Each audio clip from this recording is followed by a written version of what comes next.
Welcome to the show. Transportation Secretary Pete Buttigieg will be joining me today for the interview segment. His mere presence, a major win in the battle of ideas for independent progressive media. More on that later. Let's talk about the race for Speaker of the House. Speaker of the House, a role recently vacated after 8 Republicans joined Democrats to remove Kevin McCarthy from that role. We suspected that there would be no shortage of lunatics, extremists, and radicals running for that seat. And indeed, that is the case. Jim Jordan, first and foremost, joining the race for U.S. House Speaker. Jim Jordan is an absolutely terrible person, an unflinching defender of the worst political instincts of Trump and MAGA, a brown noser in the extreme, and also allegedly a guy who turned a blind eye to sexual misconduct. Remember that when it comes to Jim Jordan, there is the belief that when he was an assistant wrestling coach at Ohio State University, this was in the late 80s and early 90s, he was involved in this situation where the now deceased team doctor for the wrestling team, Dr. Richard Strauss, was believed, based on a report, to have sexually abused nearly 200 different male students. And the report that was issued at the time concluded that numerous university personnel were aware of the complaints and concerns against Strauss, but did nothing, took no action, didn't tell anybody. And many of the wrestlers said Jim Jordan was one of those people. Jim Jordan had to have known about the abuse. It was pervasive. There were endless conversations about it. It was not happening in secret. It was in the locker room and elsewhere.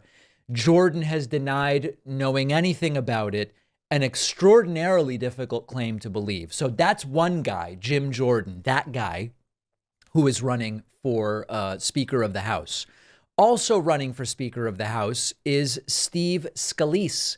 Steve Scalise is a marginally less extreme Republican than Jordan, and I say that even with some trepidation. So Steve Scalise has also announced that he is running. And there's actually a good page you can find, a Wikipedia page called October 2023 Speaker of the United States House of Representatives election. And it outlines not only what happened with the removal of Kevin McCarthy, but it also explains that there is, on the Democratic side, the presumptive nominee, Hakeem Jeffries, a prior guest on this show, an all-around good guy, and someone that Democrats have rallied around. Without being in the majority, it's certainly very unlikely that Hakeem Jeffries will become Speaker, although strange things have happened in politics. We will see. Over on the Republican side, the declared candidates are, as I mentioned, Jim Jordan, Steve Scalise, and Kevin Hern, who's the chair of the Republican Study Committee. There's a whole long list of potential candidates and then a list of people who have declined. Notable declinations are Ken Buck, Matt Gaetz, McCarthy himself has said he's not going to run, and Elise Stefanik.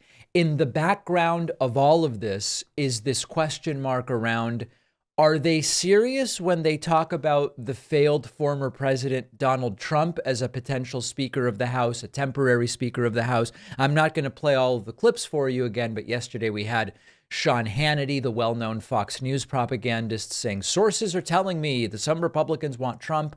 We had other Republicans, Greg Steube, and I don't even remember who else, Marjorie Trader Green and others, saying Trump is the guy that we want. It doesn't seem to me as though they're actually serious about it, but interestingly, this is super interesting. Republicans actually passed a rule which bans Trump from being Speaker of the House, and I want to talk about that next. Staying properly nourished is just so important to feeling your best every day. Our sponsor, AG1, makes it so simple. Just a single scoop of AG1 a day. You get 75 high-quality vitamins and probiotics from whole food sources. You're covered for the day. Half of Americans are deficient in vitamins A and C and magnesium. Not everybody has time to perfectly plan every meal. And I don't know that any of us want to be spending a whole bunch of money on endless different vitamins and supplements. AG1 just simplifies it and it's more cost effective. I take a single scoop of AG1 in the morning before my coffee. Tastes great with water, but you can mix it, quite frankly, into anything you want. With that one scoop, I'm covered for the day, getting everything I want. It's easy and it's a simple routine that works. Go to drinkag1.com/Pacman to get 5 free travel packs of AG1 plus a free 1-year supply of vitamin D. The link is down below.